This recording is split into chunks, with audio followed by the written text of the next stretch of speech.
mutuwa a ratsa sahara wadda ana iya ɓacewa a mutu da ƙishirwa, ko kuma a kama hanya a ƙetare sahara a je cikin ruwa a mutu.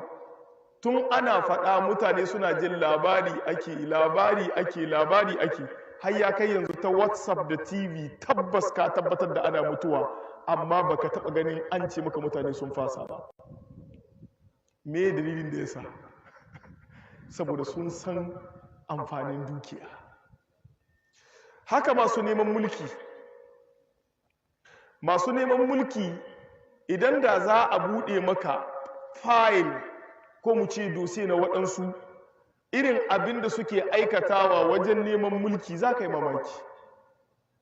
Wani a ce mishi sai ya sha jinin jinjiri ko sai ya yi wanka da jinin jinjiri a makabarta, kuma ya yarda ya je aikata haka. Wani a ce mishi sai ya taka alkur'ani izu 30 nan 30 ya yi kashi a cikin toilet ko mu ce dush, a lokacin da yake kashi ya taka alkur'ani sannan ya samu biyan bukata. Amma ana yi. Akwai waɗanda za a ce musu sai sun je Makka sun turbuɗe wani sihiri, shi yasa Saudiya za ku ga 'yan sanda da ɗalibai waɗanda ake ɗauka masu kula da makabantu suna hankalta ma abubuwan da suke faruwa.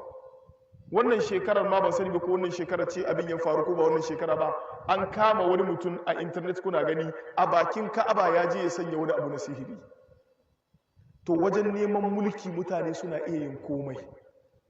Za ku ga mutum ya yi jagorancin 'yan tawaye shekara 20 ko 30 yana tawaye, ana ta kisan bayan Allah dare da rana, shi dai son yake ya kai ga matsayi. A haukatar da wani, a kashe wani, a ɓadda wani, a kori wani, a ci mutuncin wani, a yi sihiri a kafirce ma Allah don saboda a samu mulki ko don saboda a samu kuɗi. Me yasa ake yin waɗannan abubuwan tare da hatsarinsu? Saboda an san ƙimar kuɗi a duniya, kuma an san ƙimar mulki a duniya hanya ce ta samun ɗaukaka da bautar da mutane. To da yake nan muna gaban ɗalibai ilimi ne 'yan uwanmu, sai aka ce a yi bayani kan neman ilmi da muhimmancin ilmi a rayuwa. To da yake lokacinmu mun san lokaci ne ba lokaci ne mai yawa ba, za mu zaɓi waɗansu ɓangarori ne da suke da muhimmanci ƙwarai da gaske mu gabatar da su.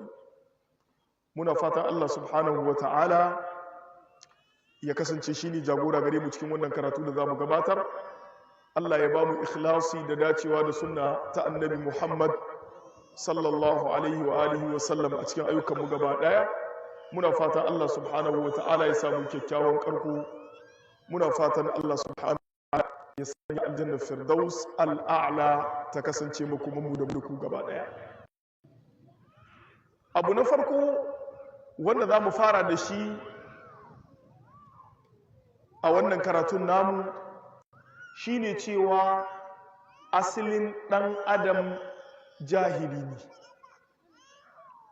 Asalin ɗan adam jahili ne. Ko ba haka nan bane? Sai ku ji an ce babu wanda aka haifa da kuɗi. Ko ba ana cewa haka nan ba? Babu wanda aka haifa da kuɗi. Ana faɗin wannan ko ba a faɗa? Wannan magana ba gaskiya ba ce. Akwai mutumin da an haife shi da kuɗi. In nace an haife shi da kuɗi ba wai tare da kuɗi suka fito ba. A'a, kafin ya zo duniya baban shi ya rasu ya bar mishi dukiya. Kuma dukiya mai ɗimbin yawa, ko da yake zuwa duniya wannan dukiyar tashi ce. Akwai wanda za ku ga a wasu ƙasashe kafin mutum ya haifi ɗa sai ya buɗe account ko cont sai ya rinka saka mishi kuɗi. Waɗannan kuɗin nashi ne, ko da yake zuwa duniya an tara mishi kuɗi. Don haka cewa ɗan adam ya zo duniya bai da kuɗi ba gaskiya ba ne, ni dai ban yarda da wannan ba, amma kun ji hujjoji na. Wasu suna cewa ɗan adam ba a haifar shi da mulki, ba gaskiya ba ne. Duk wanda yake musamman mulki ne na sarauta, to an haife shi ne da hanyar samun mulki, don sarauta ana gado. amma ilimi shine babu wanda an ka haifa da ilimi. Ko babanka shine sarkin malaman duniya, to idan za a haife ka, za a haife ka ne baka da ilimi kwata-kwata. Sannan kuma shi ilimi shine ba a iya ba ɗan adam, sai dai a nuna mishi hanya. Kun ga mulki, sarki yana iya gajiya ya ce na ɗorawa ne matsayina. Shugaban ƙasa yana iya gajiya ya ce na ɗorawa ne matsayina, ya baka mulki. Kuɗi kuma ana iya baka kuɗi. Yau da safe mutum na iya tashi bai da kuɗi, da maraice zan mai kuɗi. Wani sai ce gidana kaza ko mota ta kaza ko ta hina baka miliyon kaza je ka ɗauka. To shi ilimi matsalar ma'ana ba za a iya baka shi ba, sai dai a nuna maka hanya. Sannan kuma ba a haihuwar kowa da ilimi. Bai dace muna faɗar maganganu ba babu nassoshi, saboda wani in ba nassi ya jiya ba bai cika ja da baya ba.